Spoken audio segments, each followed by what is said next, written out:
Hello दोस्तों, स्वागत है आप सभी का आपके अपने चैनल गुरुमंत्र इंस्टीट्यूट पर। आज का ये वीडियो बीएससी फिजिक्स का रहेगा, सेकंड सेमेस्टर। नेक्स्ट वीडियो हम लेकर आए हैं। आज का इस वीडियो में हम आंतरिक ऊर्जा को समझेंगे, इसके बाद में कुछ और इम्पोर्टेंट टॉपिकों को सीखेंगे। सबसे पहले हम सीखते हैं आंतरिक ऊर्जा यानी ऊष्मागतिकी निकाय की आंतरिक ऊर्जा क्या होती है, इंट्रिंसिक एनर्जी, यानी उसके अंदर की ऊर्जा को हम किस तरह से डिफाइन कर सकते हैं। आखिर वो आंतरिक ऊर्जा होती क्या है, उस चीज को समझो। आपने अणुगति सिद्धांत पढ़ा होगा 11वीं क्लास में। क्या था अणुगति सिद्धांत? ये था कि प्रत्येक जो पदार्थ है, आपका कोई भी पदार्थ ले लो, वो बहुत सारे कणों से मिलकर बना होता है, छोटे छोटे कणों से, यानी सूक्ष्म कण। क्या बोल सकते हैं हम? सूक्ष्म कणों से मिलकर बना होता है, या ऐसे लगा दो अति सूक्ष्म और लगा दो, तो जिनको हम क्या कहते हैं, अणु कहते हैं। और अणु बहुत सारे परमाणुओं से मिलकर बने होते हैं। परमाणु के अंदर क्या होता है? अणु किस चीज से मिलकर बना होता है? परमाणु से। परमाणु के अंदर क्या होता है? एक भारी भाग होता है, भारी भाग होता है, जिसको हम क्या कहते हैं, नाभिक कहते हैं। और नाभिक कैसा होता है? धनात्मक होता है। धनात्मक क्यों होता है? क्योंकि इसके अंदर प्रोटॉन और न्यूट्रॉन पाए जाते हैं। क्योंकि प्रोटॉन पॉजिटिव होते हैं और न्यूट्रॉन विद्युत के उदासीन होते हैं, इसलिए ये धनात्मक पाया जाता है। इसके चारों ओर बहुत सारी वृत्ताकार कक्षाएं होती हैं, जिनमें इलेक्ट्रॉन घूमता रहता है। ठीक है, किसी भी परमाणु में जितने इलेक्ट्रॉन होते हैं उसमें उतने ही प्रोटॉन पाए जाते हैं। इसीलिए हम कहते हैं कि इलेक्ट्रॉन नेगेटिव चार्ज होता है और प्रोटॉन पर पॉजिटिव चार्ज होता है, और न्यूट्रॉन पर कोई चार्ज ही नहीं होता। इसीलिए जितने इसमें इलेक्ट्रॉन हैं, इलेक्ट्रॉन नेगेटिव और प्रोटॉन पॉजिटिव, तो मतलब जितने नेगेटिव उतने ही पॉजिटिव पाए जाएंगे, तो दोनों मिलाकर कितना हो गया? शून्य आवेश हो गया। यानी इसीलिए कोई भी परमाणु जो होता है वो विद्युत का उदासीन होता है। ये सारी चीजें हम अणुगति सिद्धांत में सीख चुके थे, लेकिन हमको उससे मतलब नहीं। हमको मतलब सिर्फ इतना बताना था आपको कि ये जो अणु होते हैं, किसी भी पदार्थ के अंदर जो सूक्ष्म कण होते हैं, जिनके कारण ये मिलकर बना होता है, वो अणु क्या होते हैं? निरंतर अंदर क्या होते हैं? गतिशील होते हैं। कैसे होते हैं? ये निरंतर क्या होते हैं? गति कर रहे होते हैं। ठीक है, जैसे इलेक्ट्रॉन गति कर रहे हैं, प्रोटॉन नाभिक के अंदर हैं, तो ये इनको माना जाता है जैसे गैस के अणु हैं। स्पेशली मैं गैसों की बात करूं तो गैसों के अंदर जो मॉलिक्यूल्स हैं वो हमेशा मोशन की स्थिति में पाए जाते हैं। तो मतलब क्या है? ये गति करते रहते हैं, इसलिए इनके अंदर, इन अणुओं में क्या होती है? इन अणुओं में एक गतिज ऊर्जा पाई जाती है। क्या पाई जाती है? तो गतिज ऊर्जा पाई जाती है, क्योंकि ये अणुओं के बीच में अंतरा आणविक बल लगा होता है, जिसके कारण इनमें क्या होती है? एक स्थितिज ऊर्जा भी होती है। या यूं कहिएगा, जब अणु है, अणु अपनी कोई ना कोई पोजीशन तो बनाए हुए होते हैं, कभी यहाँ पर हैं तो यहाँ पर हैं, यानी कि अपनी स्थिति को चेंज करते रहते हैं। इसके कारण इनमें क्या? स्थिति ऊर्जा रहती है। कौन सी ऊर्जा और पाई गई? इनकी स्थिति के कारण इनमें क्या पाई जाती है? स्थितिज ऊर्जा पाई जाती है। ओके, अब दो ऊर्जा इनके पास में रह गई। तो किसी भी पदार्थ की जो ऊर्जा है, आंतरिक ऊर्जा को हम डिफाइन कर रहे हैं। आंतरिक ऊर्जा, किसी भी पदार्थ की आंतरिक ऊर्जा उसके अणुओं की गतिज ऊर्जा और स्थितिज ऊर्जा के योग के बराबर होती है, यानी कि उनके गतिज ऊर्जा और स्थितिज ऊर्जा के योग को ही हम क्या कहते हैं? किसी भी पदार्थ की आंतरिक ऊर्जा कहते हैं। तो यहाँ पर लिख दिया हमने, क्या है कि किसी पदार्थ की, ले दो, किसी भी पदार्थ के अणुओं की गतिज ऊर्जा और स्थितिज ऊर्जा के योगफल को पदार्थ की आंतरिक ऊर्जा कहते हैं। ये आ गई आंतरिक ऊर्जा। तो आंतरिक ऊर्जा में दो ऊर्जाएं मिल गई आपकी, एक गतिज ऊर्जा और एक आपका स्थितिज ऊर्जा। ठीक है, इतना हम समझ गए। अब सामान्यतः जो अणु हैं, किसी भी पदार्थ के अणु हैं, गैसों के अणु हैं, तो वो तीन प्रकार की गति कर सकते हैं। ठीक है, गति तो और भी होती है, लेकिन सामान्यतः हम कितने की पढ़ेंगे? तीन प्रकार की गति पढ़ते हैं। पहला स्थानांतरीय गति, यानी कि सीधा सीधा अणु क्या है? सीधा चल सकता है, ऐसे चलता है ना, मोशन करता है। चलिएगा, उसको बोलते हैं ट्रांसलेशनल मोशन। ठीक है, चलिएगा। अब आपका एक होता है घूर्णी गति, रोटेशनल मोशन। घूर्णी गति यानी कि आपका वो अपने अक्ष पर क्या हो जाता है? घूम जाता है अपने अक्ष पर। आपने डिग्री ऑफ फ्रीडम, स्वतंत्र कोटियां पढ़ी होंगी 11वीं क्लास में। नहीं पढ़ी है तो उस टॉपिक को सर्च कर लेना, क्योंकि हमने भी पढ़ाया था, और नहीं तो हम आपको एक अलग से वीडियो बनाकर उसमें सिखा देंगे। ठीक है, क्योंकि इस पर सिखाएंगे तो बहुत समय लग जाएगा। ठीक है, तो यहाँ पर घूर्णी गति यानी जहाँ पर वो अपना किसी 3 अक्ष में जा रहा है, एक अक्ष पर सीधे सीधे चला गया, वापस आया, यहाँ से जब घूम के इसमें जाएगा तो उसको घूमना पड़ेगा। जब कोई भी द्विअणु गैस होती है, जैसे द्विपरमाणु गैस, ऑक्सीजन है, नाइट्रोजन है, नाइट्रोजन में क्या होता है 2 अणु जुड़े होते हैं, ऑक्सीजन में क्या होता है 2 अणु जुड़े होते हैं, ठीक है। एक परमाणु गैस मोस्टली स्थानांतरीय गति करती है, लेकिन ये द्विपरमाणु गैस गुणीय गति भी करती है, ठीक है। तीसरी गति होती है कंपन गति, यानी वाइब्रेशन मोशन, यानी कि इस तरह से ऐसे चलेगा, ऐसे अपनी दोनों तरफ ऐसे कंपन समझते हो, कंपन वाइब्रेट, मोबाइल वाइब्रेट करता है ऐसे, ठीक है। तो वो चीज, तो इसमें तीनों गति हो गई आपकी, कंपन गति भी हो गई। तो कोई भी अणु है वो 3 प्रकार से गति कर सकता है, ठीक है। अब ये 3 प्रकार से गति करेगा तो उसकी तीनों प्रकार की गतिज ऊर्जा बन जाएंगी, उसके कारण ही आपकी स्थितिज ऊर्जा बन जाएगी। तो उन्हीं के योगफल को हम आंतरिक ऊर्जा कहेंगे, ठीक है। चलिएगा, आंतरिक ऊर्जा में बस इतना ज्यादा नहीं है, केवल परिभाषा आ सकती है 3 नंबर की, केवल इससे ज्यादा कुछ नहीं है। और परिभाषा में आप इतना लिख दीजिएगा काफी है, इतना भी लिख दोगे तो भी आपको पूरा नंबर लगेगा। लेकिन एक ये चीज है, कुछ खास आंतरिक ऊर्जा के बारे में कुछ महत्वपूर्ण बातें हैं, इम्पोर्टेंट गल, ठीक है। चलिएगा, इम्पोर्टेंट गल समझ लीजिए क्या है। आंतरिक ऊर्जा के बारे में विशेष बिंदु क्या है, ये चीज जरूर आपको पता होनी चाहिए, क्योंकि आगे मैं बताया करूंगा तो आपको पता होनी चाहिए कि आंतरिक ऊर्जा ऊष्मागतिक अवस्था का फलन होता है। क्या है? ऊष्मागतिक अवस्था का फलन होता है या फलन है, ठीक है। तो आपसे पूछ ले आंतरिक ऊर्जा क्या है, ऊष्मागतिक फलन कहलाता है, ठीक है। क्यों कहलाता है ये आगे चल के आप सीख लोगे, कोई दिक्कत वाली बात नहीं है। अपने दिमाग में तरंगे हैं क्वेश्चनों वाली, उनको रखिए, आपको उत्तर अपने आप मिल जाएगा, थोड़ा सा धैर्य रखिए। दूसरा, आंतरिक ऊर्जा, यानी यह का मतलब आंतरिक ऊर्जा। आंतरिक ऊर्जा केवल प्रारंभिक और अंतिम अवस्था पर निर्भर करती है, यानी कि कोई भी प्रक्रम है, कोई वस्तु है या कोई पदार्थ है, अपना उसको हमने टेम्परेचर दिया, प्रारंभिक अवस्था ए थी और जैसे ही उसकी दूसरी अवस्था यहाँ पर बी पर पहुंच गई, तो वो केवल प्रारंभिक अवस्था और अंतिम अवस्था पर निर्भर करते हैं। लेकिन जो किया गया कार्य, कृत कार्य जो होता है, वो इस प्रक्रम पर भी निर्भर करता है, अर्थात इस कौन से रास्ते से हम ये चीज यहाँ से यहाँ तक पहुंच रहे हैं, उस रास्ते पर भी निर्भर करता है। लेकिन आंतरिक ऊर्जा ऐसा नहीं करती। तो आंतरिक ऊर्जा केवल किसी पदार्थ की प्रारंभिक अवस्था और अंतिम अवस्था पर निर्भर करती है। दूसरा, आंतरिक ऊर्जा रास्ता समझ रहे हो, किस रास्ते को अपना रहा है, कौन से प्रोसेस को अपनाया है किसी पदार्थ ने या ऊष्मागतिकी निकाय ने। कोई निकाय जिस प्रक्रम को अपनाता है या जिस रास्ते को अपनाता है, उस रास्ते पर आंतरिक ऊर्जा निर्भर नहीं करती है। केवल उसको क्या चाहिए, प्रारंभिक अवस्था कितनी थी और अंतिम अवस्था कितनी थी। प्रारंभिक अवस्था में उसका टेम्परेचर कितना था, उसका दाब कितना था, उसका आयतन कितना था, अब वो कितना हो गया, अंतिम अवस्था में कितना हो गया, कैसे हुआ, उससे कोई मतलब नहीं है, ठीक। चलिएगा, यह टेम्परेचर पर भी निर्भर नहीं करती है, क्योंकि उसका टेम्परेचर क्या है उस पर निर्भर नहीं करती। तो टेम्परेचर को यहाँ से निकाल लो, सीधे बात, उसका दाब कितना है, उसका आयतन कितना है, उसका दाब कितना है, उसका आयतन कितना है, इस चीज पर निर्भर करती है, सिंपल सी बात। यदि कोई निकाय विभिन्न अवस्थाओं से गुजरकर, यानी कि मान लीजिए कोई प्रक्रम है, पहले ए पोजीशन पर था, यहाँ पर इससे कुछ चेंज हुए, यहाँ पर पहुंचा, फिर यहाँ पर पहुंचा, फिर यहाँ पर पहुंचा, जैसे कि यहाँ पर उसका P1 V1 था, यहाँ पर P2 V2 हुआ, यहाँ पर P3 V3, उसका आयतन चेंज हुआ, यहाँ पर फिर से चेंज हुआ, उसका दाब P4 हो गया, आयतन उसका V4 हो गया, और चौथी बार में उसका फिर से चेंज होकर P1 V1 आ गया, यानी कि यहाँ पर वो फिर से उसका आयतन वही आ गया जो प्रारंभ में था, यानी कि उसने बहुत सारी अवस्थाएं चेंज करी और फिर से उसी अवस्था में आ गया जहां से वो स्टार्ट हुआ। तो इसका मतलब ये हुआ कि इसमें इसकी आंतरिक ऊर्जा में कोई परिवर्तन हुआ ही नहीं। क्यों? क्योंकि आंतरिक ऊर्जा केवल इस चीज पर निर्भर करती है, यानी प्रारंभिक अवस्था पर। वो फिर से प्रारंभिक अवस्था में आ गया कोई निकाय या कोई सिस्टम, तो उसमें क्या है, उसकी आंतरिक ऊर्जा पर कोई प्रभाव नहीं पड़ेगा, अर्थात उसकी आंतरिक ऊर्जा में कोई चेंज नहीं होगा।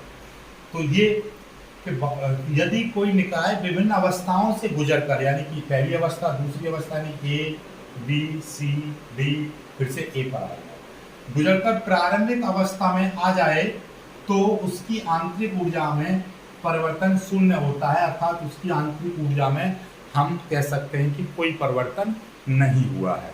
तो आंतरिक ऊर्जा के बारे में इतनी जानकारी काफ़ी है, ये चीज़ जरूर याद कर लीजिएगा। फिर आगे बढ़ते हैं। तो इतना समझ गए आप। आई होप आप सारी चीज़ सीख रहे होंगे। सीख रहे हैं तो वीडियो को लाइक करना आपका काम है, चैनल को सब्सक्राइब करके नोटिफिकेशन को दबाना भी आपका काम है, ताकि मैं वीडियो डालूं तो आपको सबसे पहले वीडियो मिले, नोटिफिकेशन आपको सबसे पहले मिले, ताकि आप देख सको। ठीक है, चलिए आगे कुछ टॉपिक करते हैं, वीडियो को लाइक करके। अब आ जाते हैं अपने बहुत ही शानदार टॉपिक और इम्पोर्टेंट टॉपिक पर। जैसे कि पहला यूनिट का नाम ही क्या था, ऊष्मागतिकी का शून्यवां नियम और प्रथम नियम। तो अब आपका प्रथम नियम कर लेते हैं, ऊष्मागतिकी का प्रथम नियम, वेरी इंपॉर्टेंट।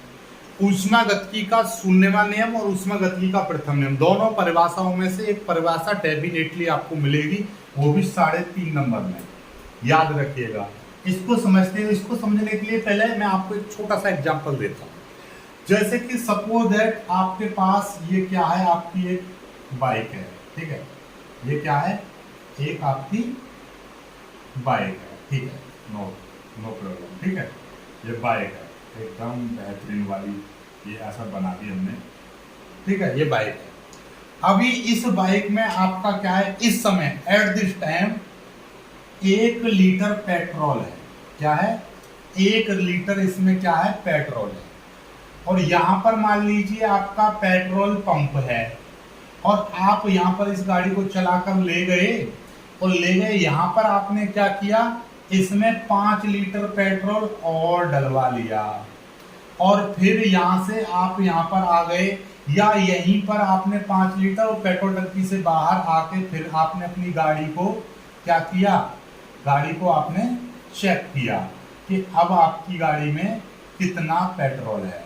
ठीक है, तो क्या मुझे बताइए, जब यहाँ पर आपका 1 लीटर पेट्रोल था, पेट्रोल पंप पर आपने 5 लीटर पेट्रोल डलवा लिया, तो यहाँ पर आपका 6 लीटर पेट्रोल होगा या 6 से कम होगा?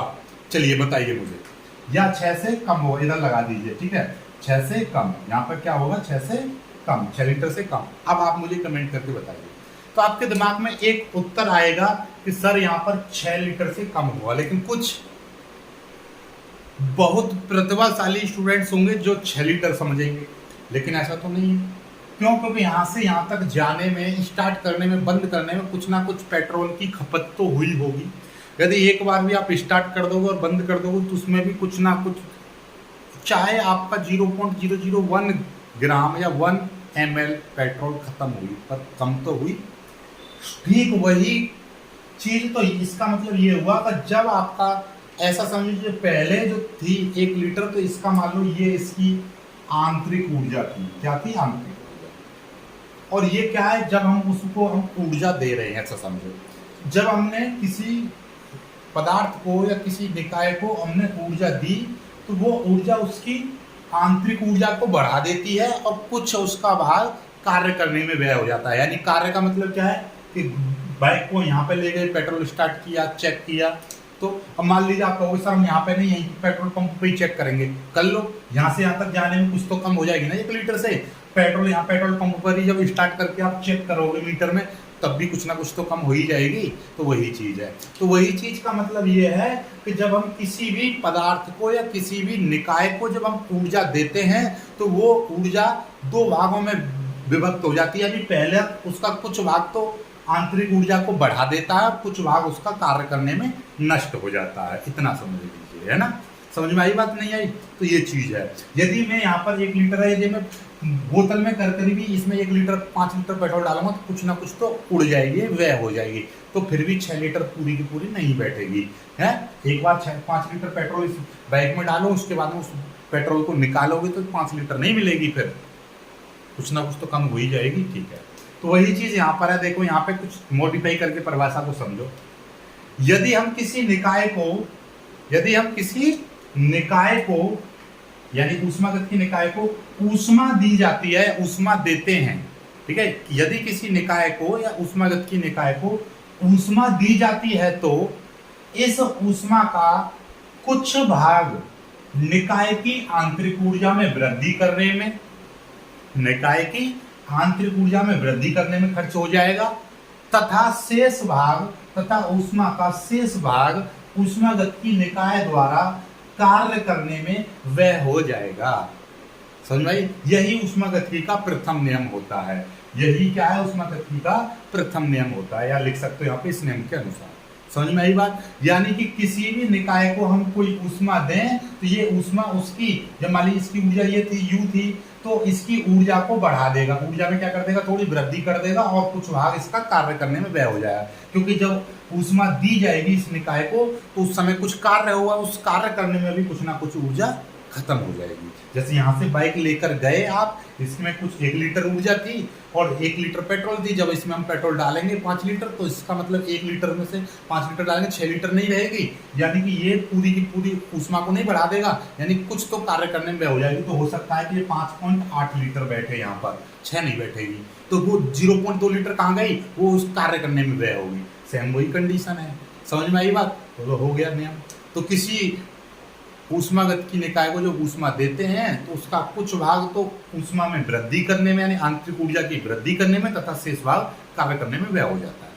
इसको ही थोड़ा सा और लिख देंगे मॉडिफाई करके, या ऐसे बोल सकते हो, यदि किसी निकाय को Q ऊष्मा दी जाए तो ऊष्मा का कुछ भाग आंतरिक ऊर्जा में वृद्धि करने में तथा शेष भाग कार्य करने में, यानी W कार्य करने में व्यय हो जाता है। ऐसे लिख दो, व्यय हो जाता है। अर्थात इसका गणितीय रूप क्या बन जाएगा? Q बराबर, Q हमने ऊष्मा दी तो निकाय की कुछ आंतरिक ऊर्जा बढ़ गई, डेल्टा U प्लस W। समझ में आई बात? नहीं आई? कितना जूल आ गया। अब क्योंकि आपको दिखाई दे रहा है इधर भी ऊष्मा यानी ऊर्जा, इधर भी ऊर्जा, ठीक है, और कार्य को हम ऊर्जा में बदल सकते हैं। तो मतलब क्या है कि ये ऊर्जा संरक्षण के, यह नियम ऊर्जा संरक्षण के नियम को व्यक्त करता है। किसको व्यक्त करता है?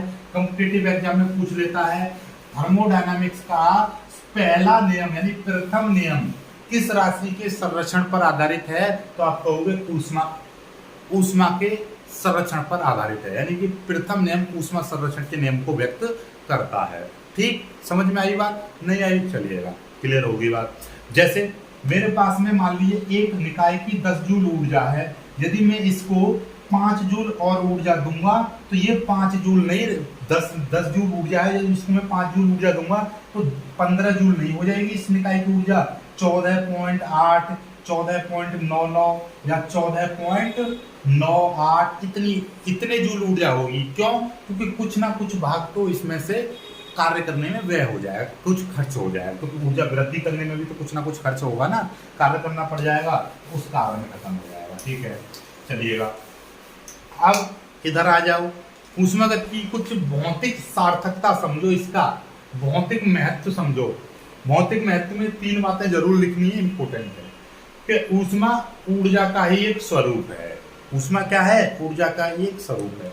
इसी नियम से पता चल रही है, ठीक है, क्योंकि हम ऊष्मा दे रहे हैं और ये ऊर्जा को बढ़ा रही है, तो ऊष्मा किस में बदल गई? ऊर्जा में बदल गई। जो यहाँ पे लिख दो, ऊष्मा ऊर्जा का ही स्वरूप है जो सदैव कैसी रहती है? गतिशील रहती है, जो सदैव गतिशील रहती है। गतिशील का मतलब ये सदैव चलती रहती है, गतिमान रहती है, यानी एक स्थान से दूसरे स्थान है, एक स्थान से दूसरी वस्तु में, एक वस्तु से दूसरी वस्तु में, या एक अवस्था से दूसरी अवस्था में परिवर्तित होती रहती है।